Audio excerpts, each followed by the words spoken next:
Hello Virgo. So I finished up that special twin flame reading for you guys, and Archangel Michael came through and said that I actually need to do a kind of like an educational message to help everyone.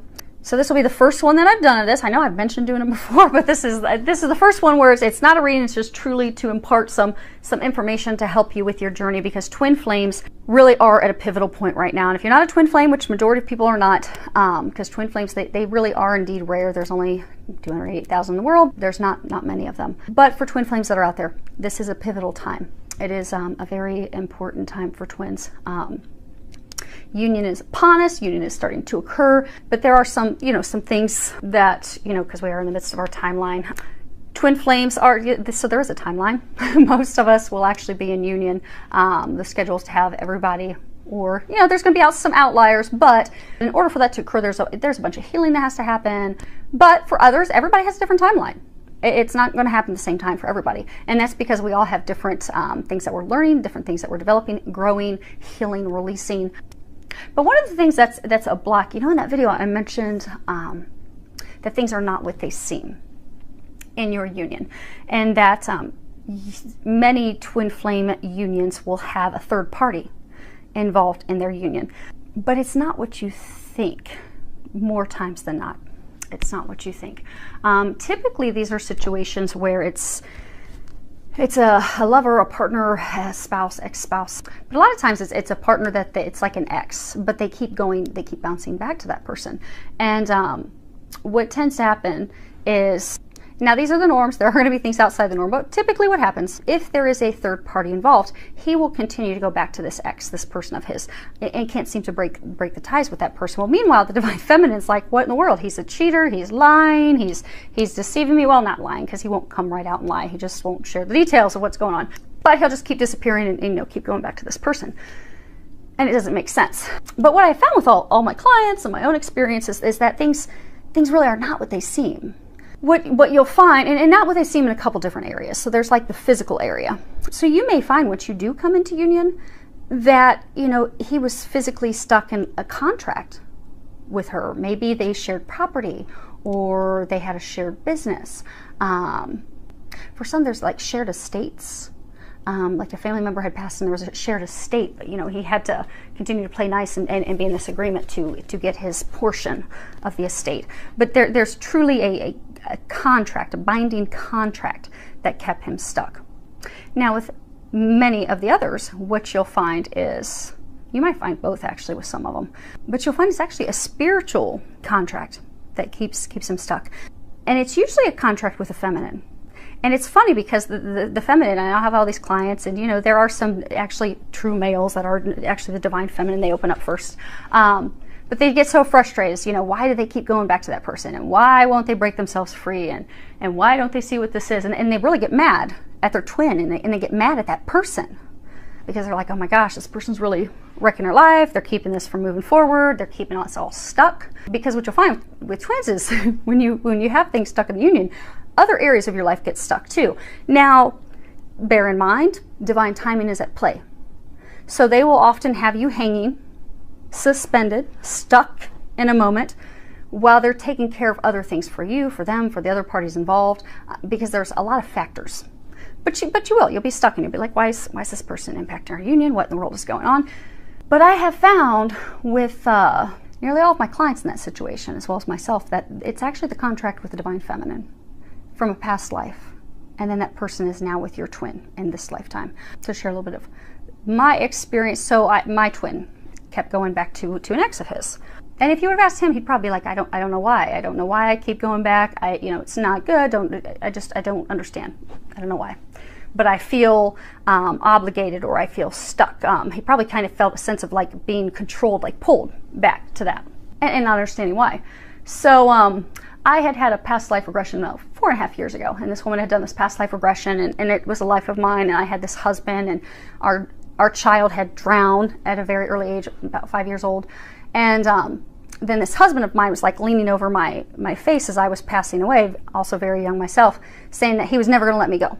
I'm never letting you go. So the woman that had done my regression was asking me a bunch of questions, and I wasn't giving her answers, and so she said to me, whatever it is with this lifetime, is going to have to be healed and released, and you are going to figure it out, and you are going to heal and release it. But that is why you are stuck in every area of your life, because of what happened in that lifetime. So you need to figure it out in order to move forward. And so here I am like, no, that's why I paid you to help me figure it out. But there was no information coming from me on that. She said, no, it's all on you. You've got to figure it out. So fast forward, probably about 1.5 years ago. Oh my gosh, probably almost 2 years now. I was doing dishes, and typically Jesus will come in and tell me I have to cancel a soul contract with someone when I'm doing dishes. So I was told that I had to cancel a soul contract with someone. And so I said, you know, okay. And I sat down, and in comes this husband of mine from that lifetime. And as I'm staring at him getting ready to cancel a soul contract, his face morphed into the face of my twin's ex. I went to proceed forward because when you do soul contract cancellations, you ask, you know, that person if they would like to cancel the contract with you. If they say no, you just let them know you're going to proceed and move forward, and it will still be effective. So I asked her if he wanted to cancel a soul contract with me, and she said no. She was very angry, furious. And I said, well, okay, I respect that, but I'm going to cancel it. And so did that. So I thought it was effective, but it wasn't. It did what it was supposed to at that time, but it was not completely over yet. So I was told, again, doing dishes, it's always like I'm always zoning out. It must be because I zone out and I stare out the glass doors and they catch me. But again, Jesus popped in and he said, you know, it's time, child. And I'm like, it's time for what? It's time to end a soul contract. And I'm like, oh, okay. And so I sit down, and I had never seen this past life of mine in its entirety. Because what happens is people are always like, oh, I want to learn about my past lives and I want to do past life regressions. They will not allow you to see your past lives unless there's something you have not learned from that, or something you need to heal from that. Because if you've learned everything from that life and you've released it, there's no need to go back and relive it and see it.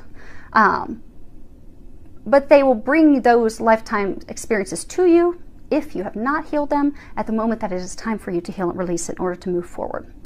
So I sit down, and they finally show me this past life in its entirety. And this husband of mine was very physically abusive, verbally, sexually abusive, not just with me, but also with our young child. And he had let our child drown on purpose. And he was glad that our child drowned. Well, our child is my twin flame. But he was very cruel. And within 1.5 years or so of our child drowning, I passed on as well from a broken heart. And that's why he was very angry when he was leaning over me when I was, you know, crossing over to the other side. So fast forward, that husband of my lifetime, our child, which is my twin, that he let drown, is now his ex in this lifetime. And it's not her. It's this dark thing. So they finish showing me this lifetime, and then they bring my twin in. And I can always tell there's going to be something dark when I've got Jesus on one side and Archangel Michael on the other. Because at that point, I had started doing depossessions. And so I was asking them, you know, after it was all done, you know, why did you guys let me think that this was effective when we did this, you know, 1.5 years earlier? And they're like, well, because you were not yet ready to handle something this dark. But now you're ready.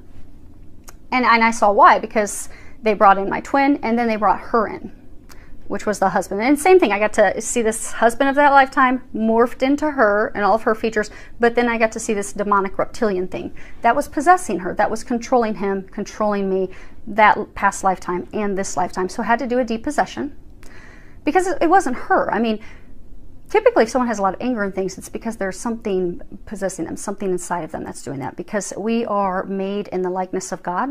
We are of love. So if it's not of love, there's something else causing that for that person. And once the depossession was done, I went over to help her up. She didn't know who I was. She didn't know who he was. Let her know that we love you. We're old friends. We're here to help. Asked her if she would be willing to cancel the soul contract with us. She was very amicable. She's like, well, yeah, let's do that. And so we finally canceled the soul contract. And at that point, Jesus said, it's finally over. It's finally done. Finally finished. And I don't know from his end what they did, because I didn't share that with him. Now, for all I know, on his end, he probably realized around November, December when that happened, that he was finally able to start disentangling himself from her. Whereas in all these years in the past, he couldn't do it and couldn't even explain. If you would ask him, he probably could not even explain why. I just feel stuck. I don't know why I can't free myself from this. But at that point, he probably had the relief to be able to finally start freeing himself. Because the interesting thing is, it sounds woo-woo and spiritual out there, but when there is a depossession that has to happen, it really does physically impact the person's life and those around them. My first depossession was actually with a close family member of mine. And I had for a long time kept having to cut these cords between her and I, because I would just feel overwhelmed with this anger. And I even asked her about it at one point. I said, do you sometimes just feel overwhelmed with anger and fury and just being filled with hatred and anger? And she's like, yeah, I do. And I don't know why. And I don't know what to do about it. And I'm like, okay, well, I just had to continue to cut the cords. And one day I was told I had to sit down and do a soul contract cancellation. So I sat down, and Jesus on one side, Archangel Michael on the other. And in comes this family member of mine, and then her face morphed into this reptilian, demonic-looking thing. And one of its arms sprouted out to go and grab me, and Archangel Michael cut the arm off and said, no, not anymore. You're done. It's over today. And Jesus leaned over and told me, tell it to get out of her, child. Command it to get out. And I was like, no, because I was terrified. I was physically trembling. I've never been so scared. And I'm like, no, Jesus, you tell it to get out of her. And he's like, no, little one, you have to realize your power. Command it to get out of her. And I'm like, no. Archangel Michael, can you tell it to get out of her? And he's like, no, little one, it's your time. You have to do this. I'm like, okay. And so commanded it to get out. It was probably the weakest sounding command ever, but it worked. It was effective. It got out of her. I did not tell this family member of mine that until a few months later. We were talking. I asked her, how are you feeling? How have you been doing? And she's like, good. And I said, well, that anger that you were having, are you still having that anger? And she's like, no, I'm not. It's like completely gone. And so I, knowing the date of when we did depossession, asked her, I said, oh, so has it been gone for about 3 months? Maybe it stopped around this time. And she's like, yeah, actually, come to think of that, it's exactly when it stopped. She said, it's just great. I don't feel the sadness, the depression, the anger, this total hatred, fury coming out of me. She said, I'm just so happy again. I feel amazing. I don't even know why. So these things sound spiritual when we went out there, but they really do physically manifest in our lives. So with that being said, things are not what they seem with your twin. So if you are in a love triangle with your twin and they continuously go back to someone, please know that there's something spiritual to that. There's a lesson that they're needing to learn. There's a lesson that you're needing to learn. It's likely a soul contract between you and that person. It could be a contract between them. Now, what I've seen with most of my clients, it's a contract between the Divine Feminine. Because with this twin flame journey, it's the Divine Feminine that starts to give birth to this union, to start to do the work. So a lot of the stuff stems with contracts with the Divine Feminine. But what you'll also find with twin flames is one or both of them is going to have someone, a family member, a close friend, a lover, an ex, that is possessed by something demonic, typically. Because there's a spiritual war going on. And the dark do not want twins, which we are here embodying love. That's what it is. We are God's love incarnate. There's a spiritual war going on. Dark does not want that love to be spread. So they will attach to your loved ones to try and stop that from happening. So you will find that. So with that being said, things are not what they seem. So if you're in a love triangle, work on overcoming the fear, and because bottom line, it all stems down to fear. You're fearful that this person is going to keep you from coming to union with your beloved. So you will experience anger and jealousy and sadness and frustration, and oftentimes that is pegged on that person that your twin keeps going back to. But it's not them. It's really a lesson. It's something you may need help. You may need a professional healer to help you and assist you with that. But if you're not to that point and you're not being guided to do those things yet, at least be able to overcome those emotions and come from a place of unconditional love and understanding, and know that this is, when the time is right, you will discover what that lesson is. That is to free the two of you from that when the time is right. And send that person's, whoever they have that soul contract with, send that person love, because they are helping you grow. They're helping your twin grow.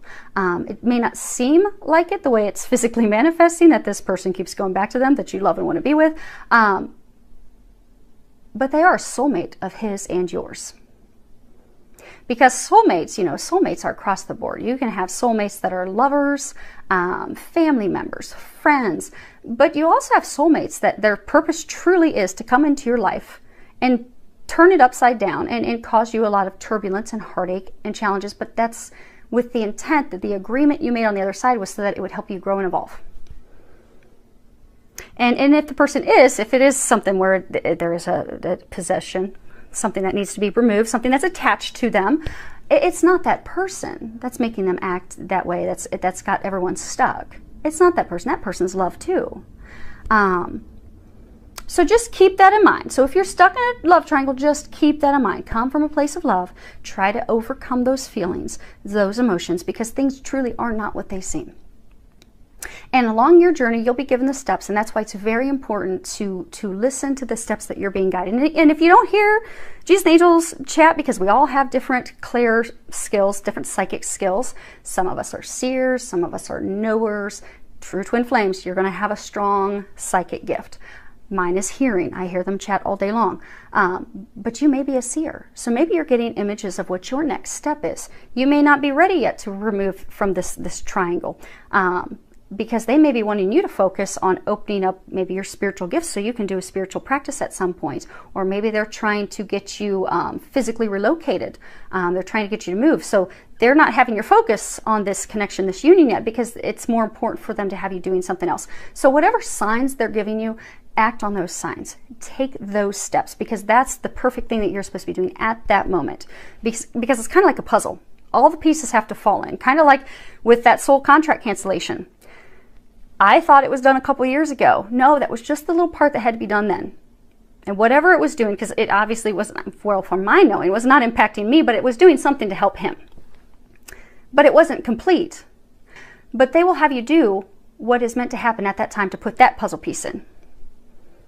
So things will fall in as they're perfectly timed, as they're perfectly meant to. All you need to do is follow the steps and really truly come from a place of unconditional love, knowing that if there really is a love triangle, things really aren't what they seem. It's going to be okay when the time is right, and just keep praying and asking for the guidance. So I hope that helps all of you. Filled with a lot of love, joy, and blessings.